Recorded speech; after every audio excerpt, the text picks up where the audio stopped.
Hi అండి. ఇవాళ blouse యొక్క ఫ్రంట్ పార్ట్ ఏ విధంగా కట్ చేయాలనేది ఈ వీడియోలో చూద్దాము. ఆల్రెడీ మనం కట్ చేసుకున్నటువంటి బ్యాక్ పార్ట్ ఏదైతే ఉందో దాన్ని లైనింగ్ క్లాత్ మీద ఈ విధంగా క్రాస్‌గా వేసుకోవాలి.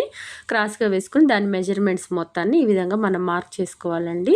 మార్క్ చేసుకున్న తర్వాత మనం బ్యాక్ పార్ట్‌ని తీసేసి ఇప్పుడు ఫ్రంట్ పార్ట్‌కి మార్క్ చేసుకుందాం.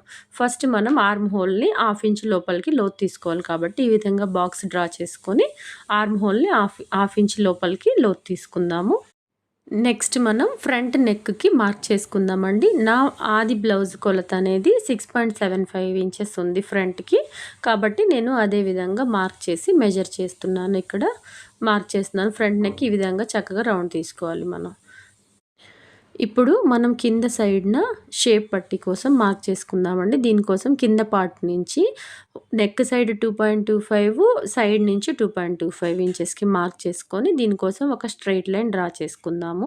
ఇప్పుడు మనం ఈ డ్రా చేసుకున్న మార్క్ మీద టక్ కోసం మార్క్ చేస్తున్నానండి. హుక్స్‌ల పట్టీ సైడ్ నుంచి అదే నెక్ మార్క్ చేసిన సైడ్ నుంచి 2½ ఇంచెస్‌కి ఒక మార్క్ చేసుకోవాలి. ఆ 2½ ఇంచెస్ నుంచి 2.75 ఇంచెస్‌కు ఇంకొక మార్క్ చేసుకోవాలి. అది మనకి టక్ కోసం.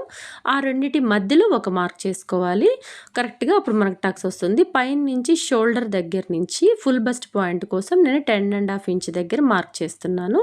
ఇప్పుడు ఉక్సుల పట్టీ సైడ్‌న 1½ ఇంచ్ పైకి ఒక మార్క్ చేసుకొని అటు సైడ్‌న వచ్చేసరికి హాఫ్ ఇంచ్ పైకి ఒక మార్క్ చేసుకొని చక్కగా ఈ మార్క్స్ అన్నిటిని ఈ విధంగా షేప్‌గా కలపాలి. నీట్‌గా మార్క్ చేసుకోవాలండి. ఈ విధంగా మార్క్ చేసుకున్న తర్వాత సైడ్ నుంచి కింద వైపున ఒక హాఫ్ ఇంచ్ ఎక్స్ట్రా ఖర్చుకి పక్కగా కొంచెం మార్క్ చేసుకొని దాన్ని కలుపుకొని ఈ విధంగా కొద్దిగా క్లాత్ ఎక్స్ట్రా తీసుకోవాలి. ఇప్పుడు మనం సెంటర్ డాట్ మార్క్ చేసుకున్న తర్వాత మధ్యలో వచ్చే డాట్ కోసము నెక్ సైడ్ ఉన్న బ్లౌజ్‌కి పార్ట్ దగ్గర ఆ నెక్ పార్ట్ మొత్తానికి కలిపి హాఫ్‌లో ఒక మార్క్ చేసుకొని దానికంటే ఒక హాఫ్ ఇంచ్ కిందకి మనం సెంటర్ డాట్‌కి మార్క్ చేసుకోవాలి.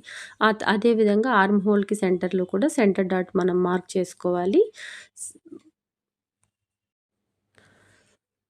ఈ విధంగా మార్కింగ్స్ అన్నిటిని మన స్కేల్ సహాయంతోటి మార్క్ చేసుకోవాలండి.